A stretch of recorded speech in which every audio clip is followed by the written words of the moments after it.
Coming up on today's edition of the Locked On Raiders podcast, we'll officially put a bow on the Week 1 victory over the Denver Broncos and start turning our attention to the Buffalo Bills, the Week 2 opponent for the Silver and Black. That plus a whole lot more comes up on Wednesday's edition of the Locked On Raiders podcast for September 13th, 2023.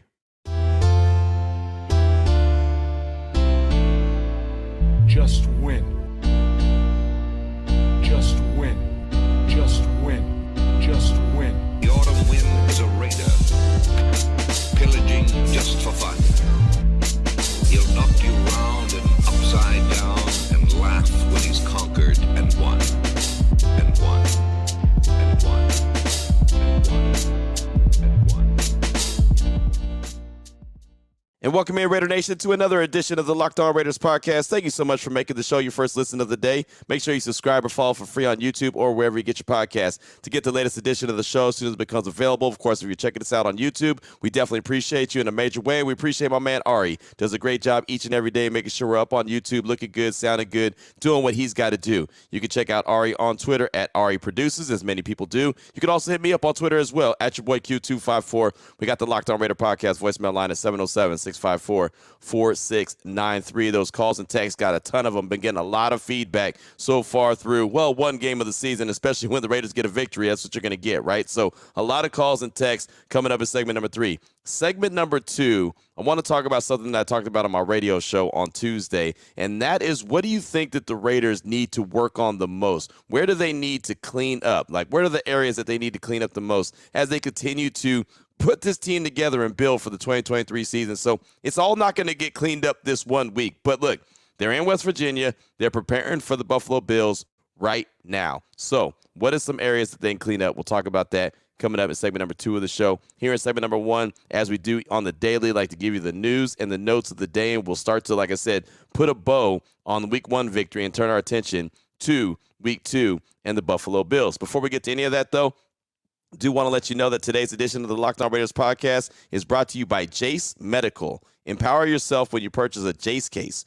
providing you with a personal supply of 5 antibiotics that treat 50-plus infections. Get yours today at jasemedical.com. That's Jase Medical.com. I'll tell you a lot more about them later on in the show, but let's go ahead and jump right into the news and notes of the day. As I mentioned, the Raiders are in West Virginia right now preparing for the Buffalo Bills, so they are not in Henderson. They are not practicing at the facility, so I haven't been able to get in front of the coaches, haven't been able to get to practice at all this week because, again, they're on the road in West Virginia. So the Raiders' media availability as far as today goes, at 11 a.m., head coach Jase Medical will be at the podium there in West Virginia. So, again, that's 11 a.m.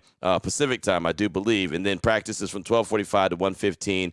It's open to the media, whoever's there, and then 2:45 to 3:30 in the afternoon. Quarterback Jimmy Garoppolo and wide receiver Devontae Adams will be available at the podium, and there'll be open locker room. I'm not 100% sure what media members are there in West Virginia right now as of Wednesday. I just know that I'm not. But at some point, you'll hear from head coach Jase Medical. If there's anything good coming from that press conference today, of course, we'll have it coming up on tomorrow's show. But that's kind of the media schedule for today. Again, Jase Medical at 11 o'clock before practice. Practice is open to the media 12:45 to 1:15, and then 2:45 to 3:30, Jimmy Garoppolo, Devontae Adams, and an open locker room to follow. So that's kind of the schedule right there. But I wanted to put a bow on the Week 1 game versus Denver, right? The Raiders come away with the 17-16 win, improved to 1-0 on the season, head to Buffalo to take on the Bills in Week 2. So Brad Spielberger from Pro Football Focus, he joined my radio show on Tuesday just to talk about, all elements of the Raiders team. And look, the Raiders and their offensive line, and that's how we started the conversation, really graded well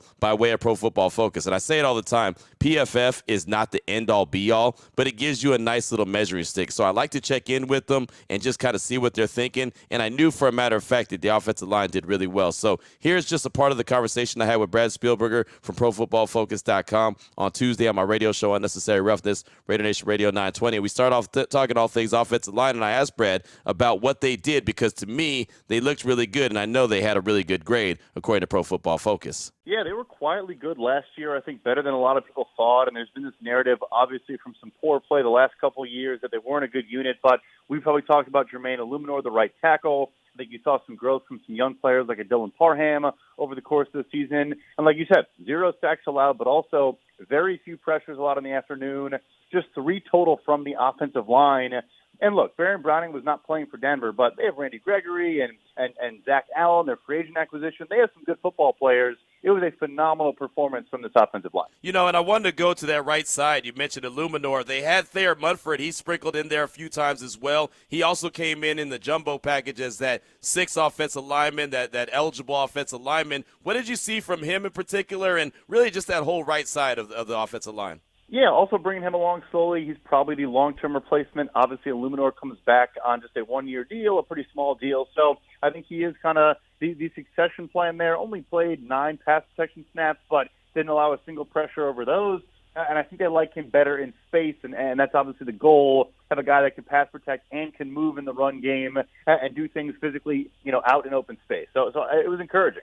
You mentioned the run game, and Josh Jacobs didn't have a monster game, but he threw some key blocks, especially there at the end. And I know that that's not really a big measuring tool, and we don't really grade too many of the blocks. But just all in all, from Josh Jacobs, what did you see from him and Jimmy G, how they helped navigate this offense? We should. I think it's becoming a bit of an underrated component of running back play. Obviously, like you said, look, you're not getting paid if you're the best pass blocker as a running back. We want you to run the football, catch passes, all those things. But if your ability to block makes it so you can't be trusted on passing downs, on third downs, you're going to come off the field, right? You're not going to be able to be out there on a lot of key plays. So he was good.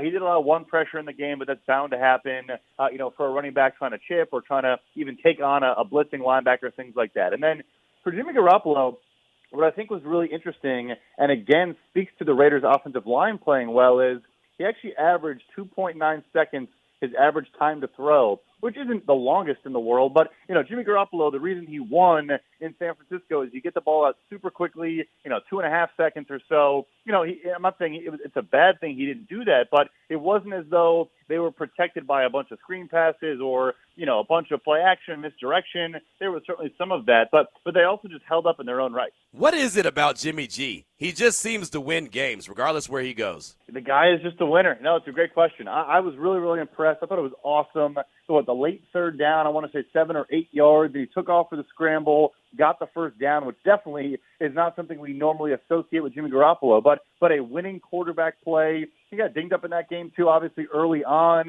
but he battled through it, obviously played well the rest of the way. Yeah, the guy just wins football games. So there you go. That was part of the conversation I had right there with Brad Spielberger from Pro Football Focus, talking all things Raiders and just how they graded and, what stood out to him from the Raiders' performance. And the offensive line did a really good job, right? And he brought up the point that they did a pretty good job last year, even though a lot of people, including myself, thought that was going to be the Achilles heel of the team. Now Greg Van Roten is in there instead of Alex Bars. Jermaine Illuminor and Thayer Munford, they kind of, split that right tackle spot for a little bit. Then, of course, Thayer Munford came in as well in that jumbo package. That's something that he's, really good at, and they did that with him last year, his rookie year, and they're going to continue to do it with them. And at some point, I'm thinking that Thayer Munford's going to be the full-time right tackle, but for right now, right, Jermaine Illuminor did a really good job outside of that false start that he had, which is something that's just been, plaguing him for the longest. Also, you heard us talking about Josh Jacobs and his blocking and the fact that his blocking should be a stat, right? Anytime that a running back has really good blocking like Josh Jacobs, and there's plenty of running backs in the league that do that,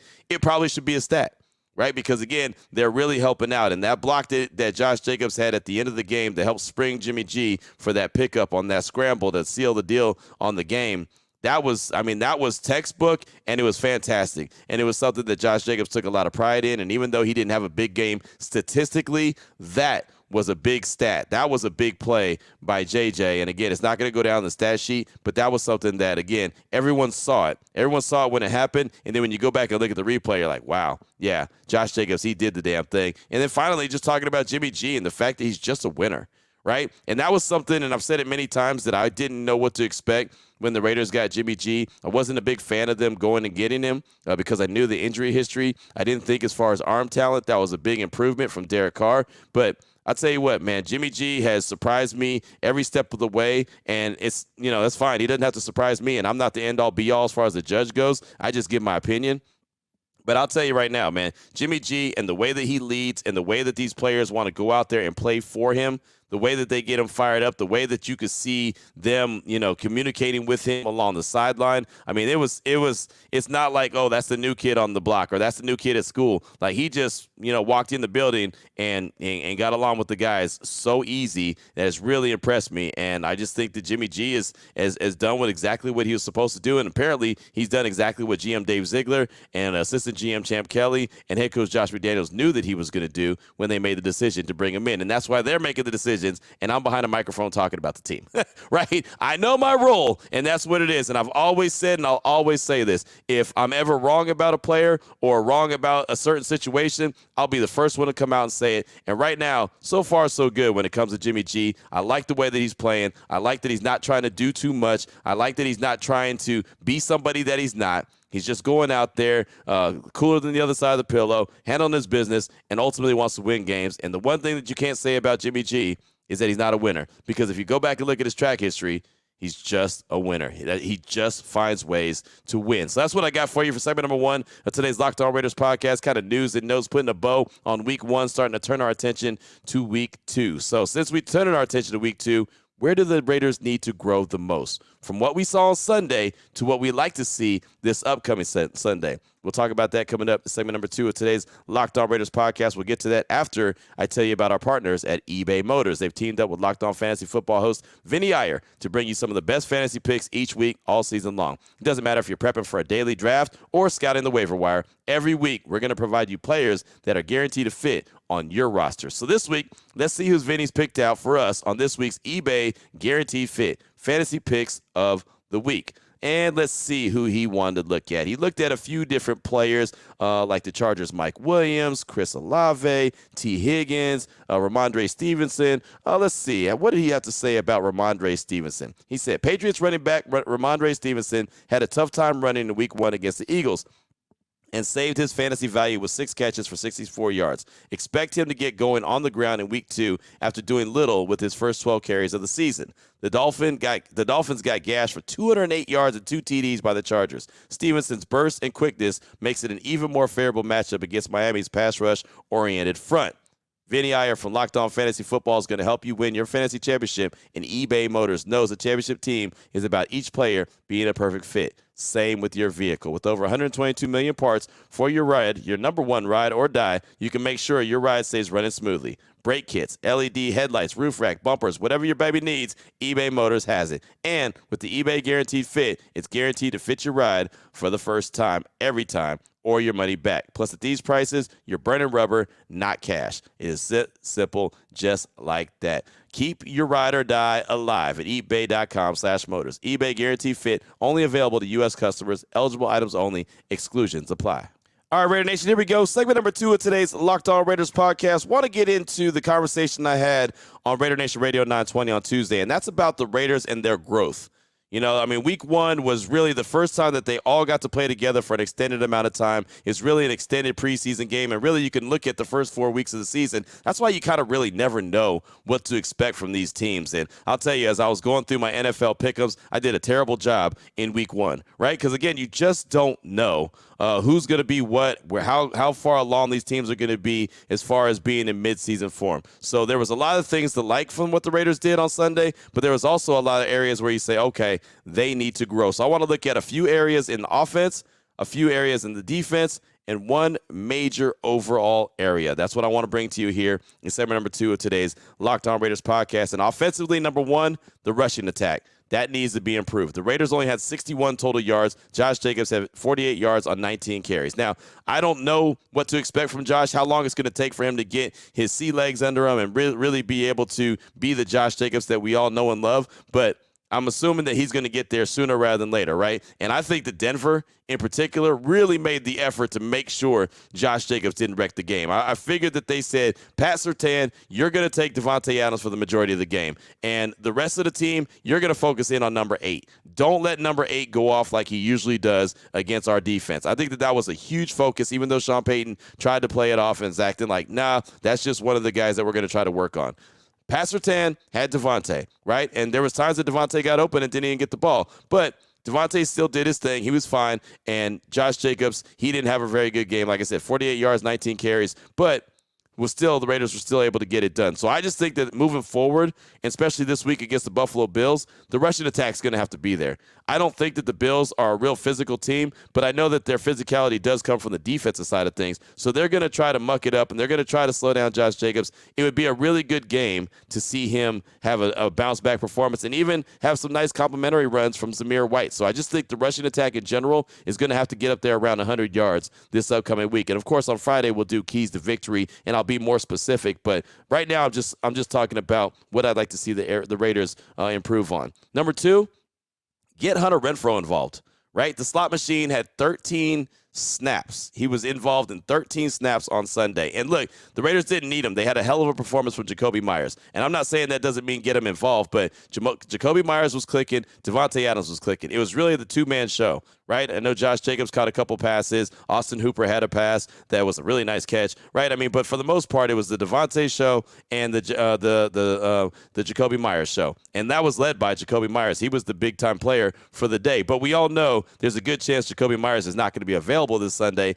as he's in the concussion protocol right now after taking that monster hit from Kareem Jackson on Sunday. So if Jacoby's not available, this is really an opportunity to show that depth that the Raiders have at the wide receiver room and get Hunter involved. He could do a lot better than 13 snaps. In training camp, he looked really good. He looked unguardable at times at training camp, so I know that they could use him. Now, just because he wasn't featured on Sunday doesn't mean that they don't like him. They don't want to get him the ball. They don't want to get him involved because they're not his guy. Look, they can get him the ball. He could be a big-time asset in this offense. They just have a deep wide receiver room. They have Christian Wilkerson, who was out there as well. He didn't get any targets. I mean, there's guys in that wide receiver room, and that's something I talked about in training camp. There is a lot of talent in that room. So as I mentioned, watch out for 16. He's a true number 2 wide receiver. Hunter Renfrow could step up and be that guy as well, right? So you still have Devontae out there. If Jacoby can't go, you have Hunter out there. You have Michael Mayer out there. You have Austin Hooper out there. You have Josh Jacobs. And hell, Josh Jacobs and Zamir White caught passes on Sunday against the Denver Broncos. But really, I'd like to see number 13 get involved, have way more than 13 snaps, especially if number 16 can't go in Jacoby Myers. And number 3, you always got to get some score in the red zone. You always got to get a score in the red zone. Jimmy G talked about that interception that he threw after the game, and he said that was just stupid. You got to get some points. Look, we all want touchdowns all the time. I love the fact that Jimmy has no problem throwing the ball into the end zone. That's all great. But at some point, you've got to just know that, hey, you got to get that 3 points, right? You can't get nothing. You can't have first and goal on the 1-yard line and come away with nothing. That can't happen. And really, it was bad on Jimmy's part, that whole sequence. On first down, he fumbled the snap. He got back on top of it. Second down, tried to throw a ball, bad pass. It should have been a handoff to Josh Jacobs. It wasn't. Third down, he threw the interception. Like, that was just a bad series of plays. So from the jump, he's got to hold on to the rock. He can't fumble it under center. Those turnovers just cannot happen, especially when you're in the red zone. It's too hard to get there, and points are too hard to come by. So you've got to be able to clean that up. That's on the offense. Rushing attack improve, get Hunter involved, and always score something in the red zone. Defensively, got to get to the quarterback earlier, especially this week. You don't want Josh Allen to get into a rhythm. He showed that he'll turn the ball over. You rattle him a little bit early. You hit him a little bit early. He'll give you an opportunity. He's going to be a guy that's going to try to run too. So Max Crosby, Bilal Nichols, Jerry Tillery, right? Malcolm Kuntz. All these guys are going to have to be aware of Josh Allen, not only with his arm, and he's got a big arm, but also with his legs. So you got to get to the quarterback early, not allow him to get into a rhythm. Third and long, you got to get off the field. Right? 3rd and 7, 3rd and 8, 3rd and 9, 3rd and 10 or more. You've got to get off the field. You cannot allow a pitch and catch from the quarterback and the wide receiver like a guy like Stephon Diggs or Gabe Davis or their tight end, right? They got their hotshot rookie tight end. I mean, they've got playmakers. But there was a couple times, especially in the first half of that game versus the Broncos, where it was like 3rd and 12 or 3rd and 10, whatever the case may be, and there was a wide receiver that was 12, 13 yards down the field, and the nearest Raider was about 16 or 17 yards, right? He was about 4 or 5 yards away from it. It was just easy pitch and catch. That can't happen. You've got to be able to do better on 3rd and long, something we talk about the Raiders and their defense for quite a while. They did better in the second half, but they've got to be able to do that consistently throughout the course of the game. Josh Allen and company can put up points. And then finally on defense, clean up the missed tackles and keep the communication up. I think the communication was pretty good. It could be better. right? Especially when they're passing off players from, corner to linebacker, linebacker to corner, whatever the case may be, corner to safety, Marcus Epps and Trayvon Merrick in the back end, depending on if Merrick's going to be playing. He's got the wrap on his hand. He hurt his thumb in that game against the Broncos, so we'll see what happens with the safety position, but the communication's got to be better, and they've got to clean up the missed tackles. Now, they did get the open field tackles when they needed to. Jacorian Bennett had some. Right, Trayvon Merrick had one that was a huge one, really helped seal the deal of the game, right? They got the Raiders the ball back with 5 minutes left, and, well, they never gave the ball back, so that was big. There was times where they made some nice open field tackles. Nate Hobbs was really aggressive. That was great, but they missed some tackles too, right? Robert Spillane got ran over. It should have been about a 4 or 5 yard loss. Divine Diablo grabbed the face mask, and we'll talk about penalties in a minute. But there's times where guys should have had either shorter plays, like shorter gains, or no gain at all, and the Raiders allowed them to get out of the grasp. So clean up the missed tackles, keep the communication up. Defensively, get to the quarterback early. Don't let him get in a rhythm. Get off the field on 3rd and long. Tighten up that coverage. Clean up the missed tackles. Keep up the communication. And overall, I mentioned I was going to talk about penalties. The penalties, and the penalties. They all come in different forms. They're all not created equal, but they've all got to be cleaned up. 10 penalties, 96 yards, giving up 100 yards basically in penalties. You're not going to beat the Buffalo Bills that way, right? You just can't do that. It's basically like giving up the equivalent of a touchdown. You can't do that. Personal fouls, drive extenders, right? Offsides on 3rd and 4th and short. Can't do that, right? Penalties that have nothing to do with the play, like the Marcus Peters, penalty. Even though that was a suspect penalty, that was so far away from the play, had nothing to do with it, and it took away from a turnover that they could have had, right? Illegal contact, stuff like that. You just can't have it. 10 penalties, 96 yards. One of the main ways the Raiders are going to be successful is if they play smart, disciplined ball. 10 penalties, 96 yards.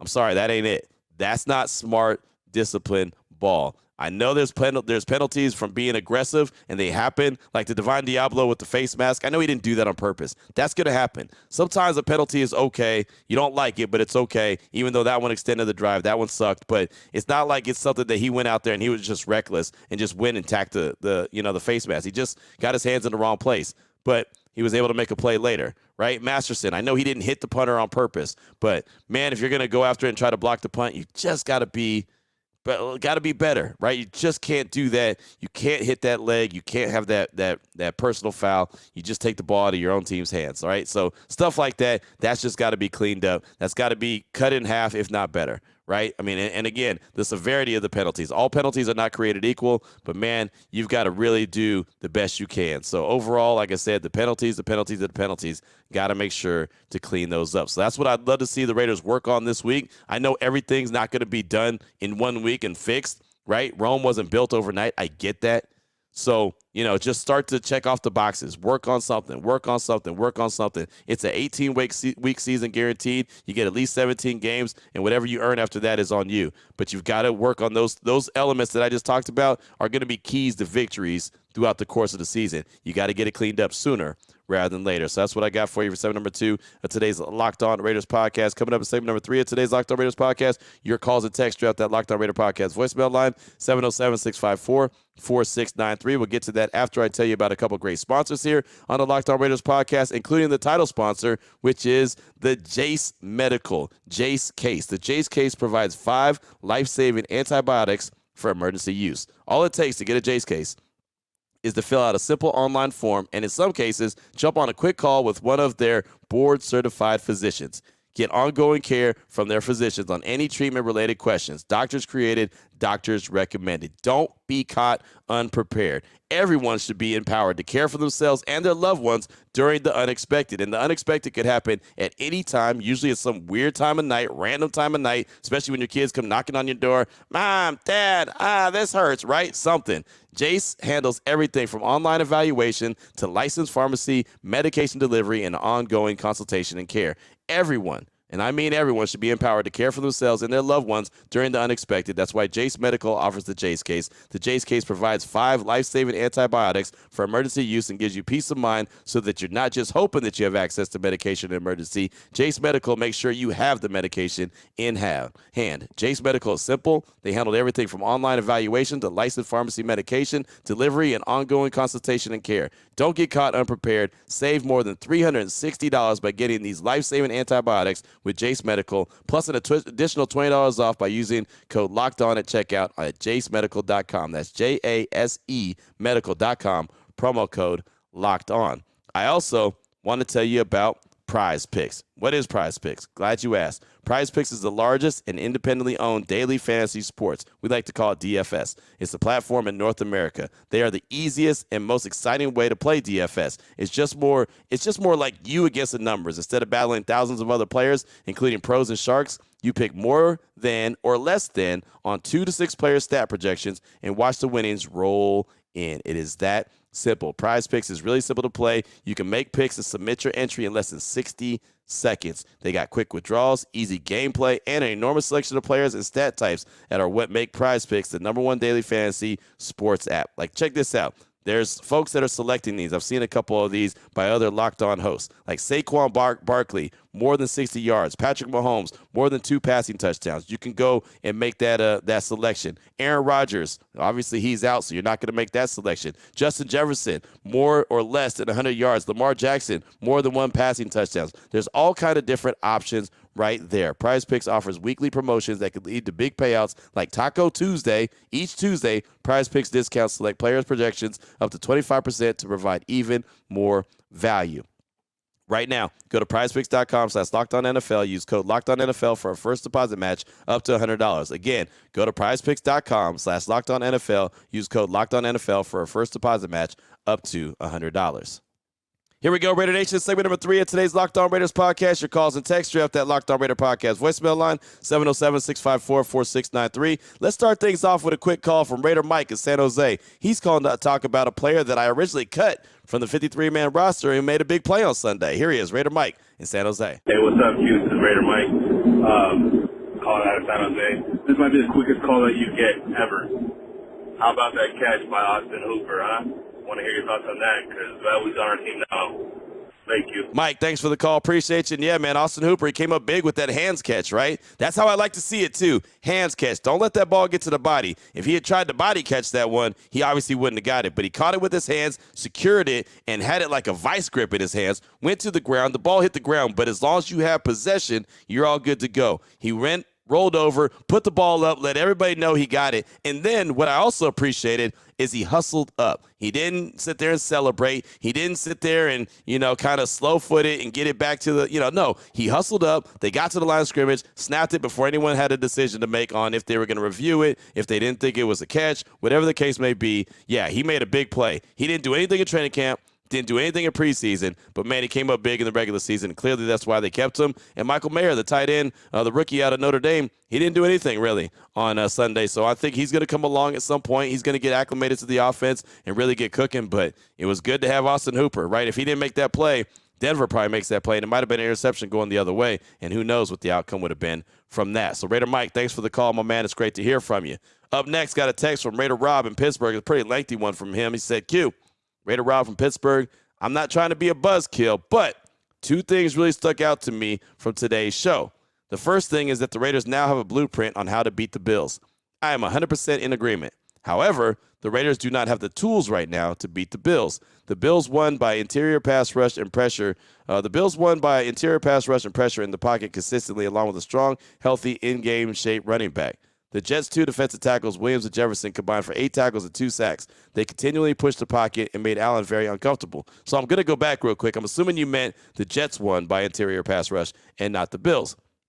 Going back to Rob's text, they could compare their stats to Crosby, Tillery, Nichols, and Wilson. 10 tackles, 2 sacks. They hardly ever had any push at all. It all starts with D tackles, and we have none. Secondly, I love the Raider win and was juiced by it, but until I heard Josh McDaniels' celebration speech, what I heard was an unemotional coach more or less calling out Jimmy G and Masterson for their bonehead plays. I'm trying so hard to give McDaniels the benefit of the doubt, but I just can't see it. My birthday is this Sunday, and the only thing I want is a win against the Bills, but my gut tells me that Allen is going to have a career day against our defense.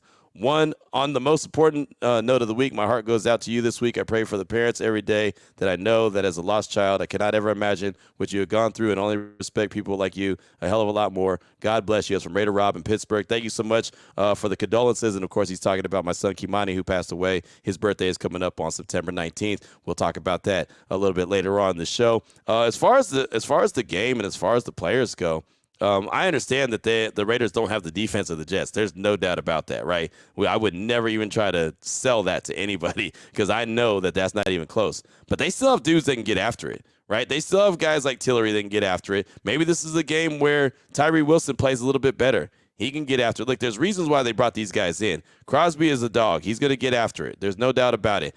Just got to make Josh Allen uncomfortable. And they don't have a run game as far as the Buffalo Bills go. The run game is Josh Allen. He's their main threat. So you put some wood on him, man. I mean, and all of a sudden you make him uncomfortable. You can cause a fumble. It might not necessarily be an interception, but he fumbles the ball. He turned the ball over 17 times last year and already turned the ball over 4 times this year. So I think that there could be some areas that the Raiders could take advantage of what Josh Allen does a lot, which is believe in himself a little bit too much. He's a gunslinger. He trusts his arm too much, and he tries to get too much at times. Is he good? Yeah, he's absolutely good. Would I put him in the elite category? No, but I'd put him in good. And I do think he's going to be fired up, and that Buffalo Bills team is going to be fired up heading into this game after being embarrassed on Monday Night Football. There's no doubt about that. If the Raiders survive the first 15 minutes and kind of weather the storm, then all bets are off. I think that they have a chance to compete with this Buffalo Bills team. As far as McDaniels in his celebration speech, I'm not going to say he's unemotional. He's not a guy that's a fiery guy. He's just not that dude. Like, if you want that John Gruden fired up, Chucky type, you're not going to get that from him. He doesn't get mad on the sidelines. He said that he makes bad decisions when he gets emotional and gets too fired up, this, that, and the other. He's never going to get too fired up. That's just not him. So if that's what you're looking for from a post-game speech, that's not what you're going to get. I could tell in that speech that he was happy with his players. He wasn't calling out Masterson and Jimmy G. He actually was giving them a way out by saying, "Hey, we're playing hard. We're trying to get after. So yeah, we made mistakes. We had adversity, but we overcame them. But it's not from just making bonehead plays. It was effort. They were efforting. They were trying to make extra plays. They were trying to score in the red zone. They were trying to get after the punter."